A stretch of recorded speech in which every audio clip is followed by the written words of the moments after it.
तुझको दोज़ख से बचाएंगी तेरी ये बेटियां। अल्हम्दुलिल्लाहि व कफ़ा व सलामुन अला इबादिल्लाहि अल्लज़ीना इस्तफ़ा, अम्मा बाद। इस्लामी माओ और बहनों, क्या आपको मालूम है कि आप कौन हैं? आपका मकाम क्या है? आप क़द्र मंजिलत की किस बुलंदी पर हैं? इस्लाम ने आपको क्या इख्तियारात दिए हैं? आए मैं आपको इन सारे सवालों के जवाब देती हूँ। आप अल्लाह की कुदरत का एक अनमोल शाहकार हैं। आपके वजूद ही से दुनिया में हुस्न है। आपकी बक़ा ही नस्ल इंसानी की बक़ा है। क्या आपको मालूम है कि आपकी ज़मानाए जाहिलियत में कोई अहमियत और हैसियत न थी? अरब के लोग आपकी पैदाइश के साथ ही आपको जिंदा दफन कर देते थे और दूसरे मज़ाहिब के लोगों के यहाँ भी आपकी कोई अहमियत न थी। आप मीरास से महरूम थी। आपको काम काज करने वाली और शोहर की खिदमत करने वाली ही समझा जाता था, बल्कि आपके ताल्लुक से तो उनके यहाँ ये तसव्वुर भी था कि औरत पैर की जूती है। मगर मज़हब इस्लाम ने आपकी अहमियत और हैसियत को साबित किया और दुनिया को आपके हुकूक से आगाह किया और आपको फर्श से अर्श तक पहुंचा दिया। इसीलिए अल्लाह और उसके रसूल सल्लल्लाहु अलैहि वसल्लम की निगाह में आप मुख्तलिफ रूप और हैसियत में मुख्तलिफ मकाम रखती हैं। अगर आप बेटी हैं तो अपने वालिदैन को जन्नत में ले जाने का जरिया जहन्नम से आड़ बनती हैं। आप अगर एक बहन हैं तो अपने भाइयों के लिए शफ़क़त और रहमत की पैगाम्बर हैं। फिर अगर वक्त ने आपको मोहलत दी तो एक दिन किसी की ज़ौजियत में आकर आप एक मुबारक रिश्ते के वजूद में आने का जरिया बनती हैं और आप अपने शौहर की जिंदगी में सुकून और मअद्दत और मोहब्बत भरकर उसे अपनी बेहतरीन रफ़ाक़त से अपना असीर बना लेती हैं।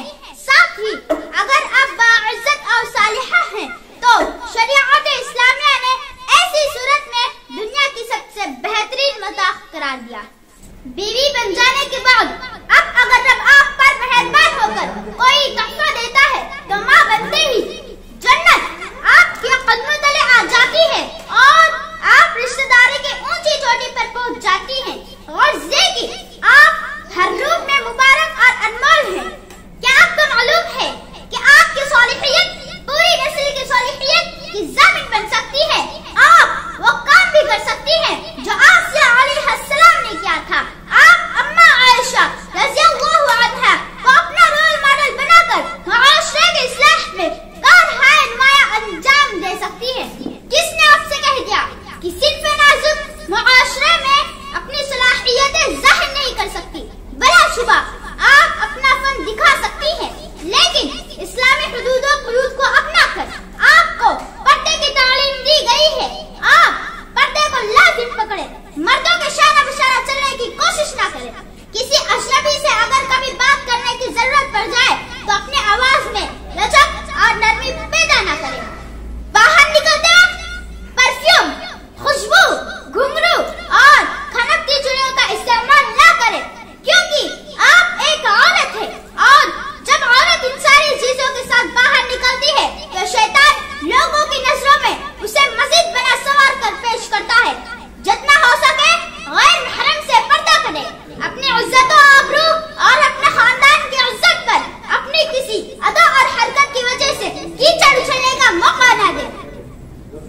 आपके लिए यह इस्लामी हुदूद और क़ुयूद खुद आपकी और समाज और मुआशरे की बेहतरी और उसे फहश और बदकारी से बचाने के लिए है। होना तो ये चाहिए कि आप अपनी अहमियत और मकाम को समझते हुए इन तालीमात को लाजिम पकड़ें, मगर आपने अपनी अहमियत को नहीं समझा या फिर शायद समझकर भी समझने की कोशिश नहीं की। मग़रिबी तहजीब को आपने गले लगा लिया। आप आसिया, खदीजा, आयशा और फातिमा के नहज पर चलने के बजाय खुद को नूह अलैहिस्सलाम की बीवियों के रास्ते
फरमाती है। अल्लाह आपकी अपनी जिम्मेदारियां अदा करने की तौफीक दे और आपकी हिफाजत फरमाए। आमीन। व आखिरु दावाना अनिल हम्दुलिल्लाहि रब्बिल आलमीन।